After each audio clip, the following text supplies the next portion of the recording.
మనం పరలోకానికి వెళితే కూడా పనిచేయాలా? ఈ విషయం వింటే మీకు షాక్ కొట్టొచ్చు. ఈ భూమి మీద పనంటే మామూలు అలుపుండదు కదండి. తెల్లారితే డ్యూటీ, గంటలు గంటలు కష్టపడాలి, ఎప్పుడూ టెన్షనే. మన ఫ్యామిలీ కోసమని, నెలవారీ బిల్లులు కట్టేందుకని అసలు ఆ రోజు గడవడానికే కష్టపడతాం. చాలామందికి ఈ తిప్పలు అస్సలు ఆగవు. రిటైర్మెంట్ వచ్చినా కూడా కష్టమే. మనం చచ్చేదాకా ఈ భారం మొయ్యాల్సొస్తుంది. అయితే మనం పరలోకంలోకి అడుగుపెడితే అక్కడైనా మారిపోద్దేంటి పరిస్థితి? పాపం రాకముందు దేవుడు ఆదాముకు ఏదైనా తోటలో పని ఇచ్చాడు. అది శిక్ష కాదు, ఓ పర్పస్తో ఇచ్చాడు.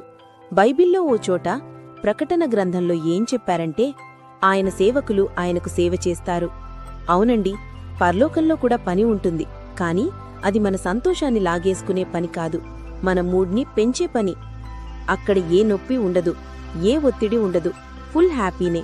పరలోకంలో బ్రతకడం కోసమని కష్టం చెయ్యం, సంతోషంగా సేవ చేసుకుంటాం, భయం లేకుండా కొత్త కొత్తవి క్రియేట్ చేస్తాం. క్రీస్తుతో కలిసి ఎప్పటికీ రాజుల్లా ఉంటాం, లైఫ్ లాంగ్ హ్యాపీగా ఉంటాం. మీరు ఈ విషయాన్ని నమ్మితే ఏమేనని కామెంట్ చేయండి.